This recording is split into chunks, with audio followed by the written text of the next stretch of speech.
کہ فجر کی نماز کے بعد فاطمہ الزہرا رضی اللہ عنہا نماز پڑھ کے سو گئیں. سننا ذرا، یہ آخری بات کر رہا ہوں، ٹائم اوپر ہو چکا ہے، بس آخری بات کر کے بات ختم کر رہا ہوں.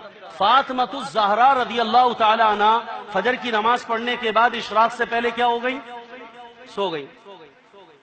پیارے آقا تشریف لائے بیٹی کے گھر تو دیکھا حضرت فاطمہ سو رہی ہیں. پیارے آقا بڑے نرم طبیعت، حلیم الطبع تھے، لیکن اس موقع پر آپ دیکھیے گا حضور صلی اللہ علیہ وسلم نے حضرت فاطمہ کو دیکھا کہ بیٹی سو رہی ہے، فجر کی نماز کے بعد بیٹی سو رہی. آپ نے اپنے پاؤں کی ٹھوکر مار کر اپنا پاؤں رکھا ان کے اوپر اور ایسے ہلایا، ایسے پاؤں سے. حالانکہ پیارے نبی صلی اللہ علیہ وسلم کسی کو اپنا پیر، صحابہ میں سے کسی صحابی کو حضور کا پیر ٹچ نہیں ہوا. ہاتھ جس کو بھی ٹچ ہوا ہے ہاتھ ٹچ ہوا ہے، جس کو بھی ٹچ ہوا ہے سینہ ٹچ ہوا ہے. سینے سے لگایا، ہاتھوں سے لیا، بغل دامن گیر ہوئے، لیکن خدا کی قسم میرے نبی نے کسی کو پیر نہ.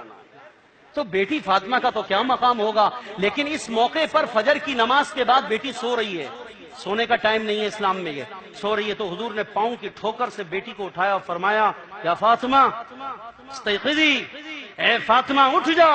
اللہ کی قسم کہ یہ وقت مسلمانوں کے سونے کا، یہ مسلمانوں کے سونے کا وقت نہیں ہے، اور اللہ کے فرشتے اس وقت انسانوں کا رزق لے کر آتے ہیں. جو اس وقت میں سو رہا ہوتا ہے اللہ کے فرشتے اس کا رزق واپس لے کے چلے جاتے ہیں، وہ رزق سے محروم ہو جاتا ہے. سن لو کراچی والوں، بدترین خصلت کراچی والوں کی، بدترین خصلت کراچی والوں کی فجر کی نماز میں غیر حاضری ہے. اس سے زیادہ بدترین عمل پورے شہر والوں کا کوئی نہیں ہے. جتنے گھوڑے کھولنے روزی کمانے کے لیے کھول لو، فجر نہیں پڑھو گے اللہ تعالیٰ روزی میں پریشان رکھے گا، روزی میں برکت نہیں ہوگی.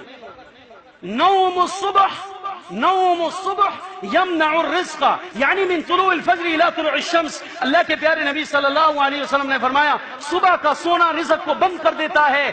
جو فجر کی طلوع ہونے کے بعد، صبح صادق کے بعد سے طلوع شمس سے پہلے کے درمیان میں سوئے گا، اللہ اس کے رزق کو بند کرے گا، اللہ اس کے رزق کو بند کرے گا. پیارے نبی کی بد دعا ہے اس مسلمان کو جو طلوع فجر سے لے کر طلوع شمس کے درمیان میں سو رہا ہوتا ہے. 90% مسلمان کراچی کے سو رہے ہوتے ہیں. 28 سال سے نماز پڑھا رہا ہوں، اپنی آنکھوں سے تجربے دیکھ کر جو ظہر اثر مغرب عشاء کے اندر صف اول میں لڑ رہے ہوتے ہیں، وہ بھی بد نصیب بد قسمت فجر میں غیر حاضر ہیں.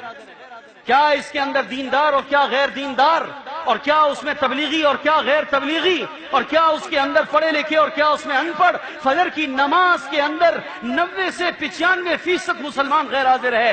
اللہ نے صبح کے وقت میں برکت رکھی. پیارے نبی کے ہاتھ اٹھے ہوئے، اللہ کی بارگاہ ہے. دیکھو پیارے نبی کا انداز دیکھو، حضور کے ہاتھ اٹھے ہوئے، حضور دعائیں کر رہے ہیں. اس دعا میں پیارے نبی نے اپنی امت کے لیے، میرے آپ کے لیے کیا دعا کری؟ اللہم بارک لامتی فی بکورہا، اے اللہ تو میری امت کے لوگوں کے صبح کے کاموں میں برکت عطا فرما، ان کی صبح میں برکت عطا فرما.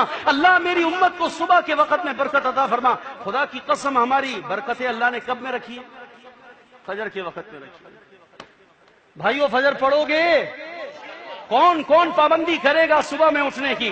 اگر کبھی رہ جائے جماعت سے کوئی بات نہیں، گھر پہ ہی پڑھ لینا، لیکن صبح میں اٹھنا ضرور. انشاءاللہ صبح میں جاگ کی برکت سے بیٹیوں کو اٹھاؤ، بیٹوں کو اٹھاؤ، ننھے کاکے کو اٹھاؤ، ننھے کی اماں کو اٹھاؤ. ننھے کی اماں بھی بڑی شیطان بنی ہوئی ہے. وہ ننھے کے بہانے سے سوتی رہتی ہے کہ ساری رات مننے نے کیا کیا، مجھے جگایا ہے اس لیے میں نہیں. ننھے کی اماں کی روٹی تمہارے ذمے ہے. اگر ننھے کی اماں نہیں اٹھے گی، خدا کی قسم بیگم کی وجہ سے روزگار میں پریشانی آئے گی، بیٹیوں کی وجہ سے پریشانی آئی، بیٹوں کی وجہ سے پریشانی آئی، اماں ابا کی وجہ سے پریشانی آئے گی. کہ نبی کا فرمان ہے نوم الصبح یمنع الرزق من طلوع الفجر الى طلوع الشمس.